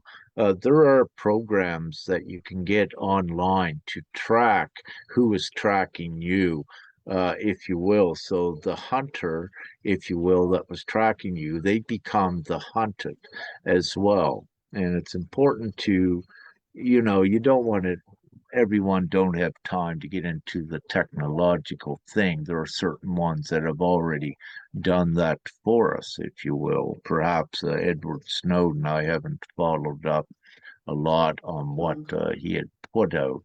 But let me say, I also was involved in, I had to learn this and I had to know what was out there and actually how deep the corruption went worldwide. And, also uh, to know how they did it, but also to identify the centers where things were coming from as well, which made it very obvious and very clear the network of darkness worldwide, just to keep it simple.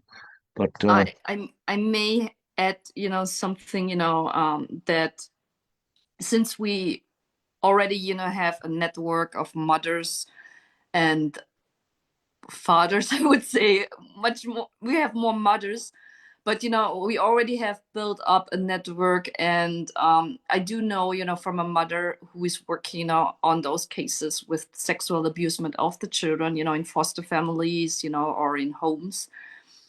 And she's working, on a big case, and evidence and writing everything together.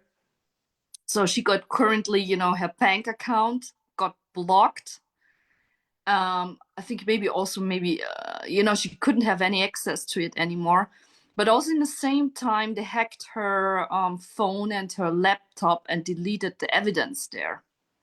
So I'm just saying, it's all real, it's happening. I also know from people who are working and interviewing others, especially in those areas, got also their bank account blocked, to stop them. And I also have to add, before my children were taken, I started, to stood up against the child welfare, because I was saying, that is not right. You are telling lies, you are deceitful, it's not it's not in the child, you are not respecting the child welfare. So I'm just saying, why they started, to target me, to fabricate stories. So, and I'm not the only one. I'm also hearing, about other mothers, where they just came in and just say, "Oh, you are completely overwhelmed with three children. We just take away all of them," right? So I also saw other cases, where children are, um, were in foster families, and they cut them off, so, and since the mother don't have access to that child anymore, you don't know what they done to the child, right? I also have, a current sister in Hawaii, and she's going through such an intense thing. Her child is in intensive care. It's a newborn. And they are threatening her with the CPS, if she's not complying. They are giving, the child things, that is harming the child. The child has also some kind of bruises, or broken ribs and all those kind of things. But she's very, very powerful. She's very clear and focused. She's collecting a lot of evidence and standing up and making it public, which is very, very important. I'm just saying, there are, in the area, in the hospital there, where she is, there are also babies which which died overnight, brain dead. So there are also cases, where they're using children, and get the inner organs, to sell them. So that is also true. So I'm just bringing that up. So I just also share, with others that there are worldwide ones as us, and also, very powerful and awakened ones stepping up, and also sharing the truth and making it public. So, and it's very important to be public. I also want to refer, Kevin again, because he brought it up very beautifully. It's also healing, when you're sharing your story, because what they are trying to do is to separate you, to put blame on you, to put guilt on you, because everyone, that everyone thinks, you did something wrong, that you believe you did something wrong, but it's not true. So by speaking up, by making it public, it's also healing and transmutating. You can overcome and rise above it, right? Turn everything around, turn the table, go into your power, overpower them, and show yourself and stay in truth. It's very important, and don't go into the thing that they are trying to put you into. So that's the most important thing, that I have to realize, to overpower and to rise above it. So I'm just sharing those bits with you. Oh, thank you. So I just thought to share here, every country worldwide has a tainted past, if you will, with some form of child institutional abuse. And I'm here in Romania, and Romania has a dark past with this as well. But having said this, I didn't research Romania about how the child services is acting here.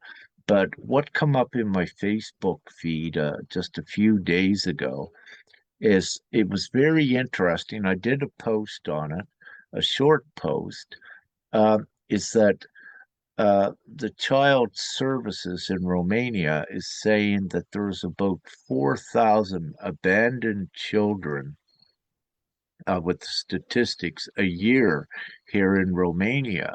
But it's my understanding what the child services is doing is that the babies are there, they're healthy, they're good, and that they're actually looking for families that will take them. So these are abandoned children, which is slightly different. They're not taken. These are the children that are left in the hospitals, if you will, because of the parents perhaps unable to, provide for them or whatever the reason is. But the point, what I wish to make, if it's true, I believe it's true, is that this child care services is doing a type of thing of what they should be doing for the children, not keeping the children in and doing experiments, but finding, real families for these children to go to, which is a very good gesture. So I wanted to bring that up, and in the future, I'll look a little bit deeper into that, what is going on with it. But I need to say that at least that is a good venture, a good notion forward. So they're publicly, when we look at it, so with this, they're publicly saying to Romania, here are these babies. So what it means is that they're not taking the babies. To have that many babies yearly come in for ones to find homes for. If there was something deeper or darker going on, they had every opportunity to just these babies would vanish. But we're seeing the opposite with it, that they're actually caring for these babies and doing the right thing and trying to find homes. That's what it's looking like to right now. So what it indicates and suggests to that perhaps in Romania there is not a child care services problem at this time. It may be or it may not be, but by seeing this sort of a thing, it's putting families together rather than tearing and ripping families apart. So I just bring this up objectively. I cannot verify beyond the extent that I already did in the post I put. I made a few comments about it, but this is a good gesture and it's a I good have venture. Yeah. I have to add a story I have heard, a real story for sure. It was, I think I heard it from someone who worked, for the children rights, but she guided someone, there was a family in Austria and the parents were fighting a lot, right? So the grandmother couldn't watch it anymore, so she went to the child welfare to ask for assistance. But what then happened was the children were taken away from home. So, and when that happened, the parents started to connect with each other again instead of fighting each other. So what they did was they just took the child and they flew from Austria and they flew to Romania. And Romania actually supported them, meaning like they don't delivered, those back to Austria. But what happened was the father went back to Austria to ask something, in the institution. And what they then did, they put him into jail in Austria. So I'm just bringing that story up because that's, again, a real story and something positive with Romania also. And just showing again a pattern that normally they should help, but they didn't help. And they just took away the child, because someone was requesting for help. So I just wanted, to share that story as well because it was connected with it. And again, yeah, it shows intent. The parents were fighting, but they come back together. So it was a safe environment for the child. Yeah. So, superficially looking at it, there should not have been any reason for the child care services to take the child other than it was intentional what they were attempting to do again. Because again, it defies reasoning. And when you look at a child care services, it's supposed to be reasoned within law, and they're supposed to have certain laws, if you will, to go by that are not illegal Yes, but the or important thing unlawful. is really, to stand up and to share your story and to make it public. Otherwise, it would continue. So to change something, you have to show what is not working, and you also to stop with what is unlawful and against your human rights or your nature. So that is very important because by not speaking up, you are supporting it. So I just have to repeat that again. Yeah. So this is a huge crime, yes, worldwide that has now come to the surface. But Yes. again, the great news is that by as what Sister Nya said, everyone coming together, this is the solution and the remedy to identify all of these criminals and make them accountable as well. And in this great time, on so many levels, it's happening worldwide. But with the people, the great news is that the people are the majority. Yes. And it's so important to know this as well. And and any government that is doing things illegally, they are unlawful and they lose all authority and jurisdiction, meaning that you, the people, actually have the authority, the lawful jurisdiction, and the power to make them all accountable. There cannot be impunity within a legal system. If it is, well, in a lawful system, if there is impunity, there is not impartiality.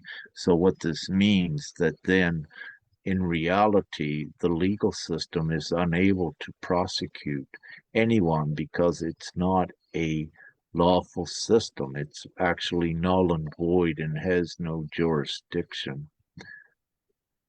Yeah, I think Kevin spoke about this as well in the video that I shared in the links. So the great news is for all the moms and dads out there is that the light is now at the end of the tunnel. You can see it Yeah. here right over his shoulder. And you have to unite in this most beautiful, glorious time. So you all get your children back. Come forward. We have interviews. We have beginning to get some more lined up. For the interviews to establish more evidence and proof that what is going on, and to also give the blatant, obvious, unlawful actions to share with the people how blatant this really is and how the governments are acting unlawful in these countries that is allowing these huge crimes to continue as well. Yes. So we've pretty well done this one, sister. I don't know how long we've been Yes. on here, but I feel we are. Yes. So having said that, I'm going to stop the Facebook one. And before I do, love, light, and gratitude, everyone. And very important things that are coming up in the future. And Yes. I guess Love, I can light, do and that from gratitude here. to everyone, and keep your trust and faith. Absolutely. Uh, stop the recording.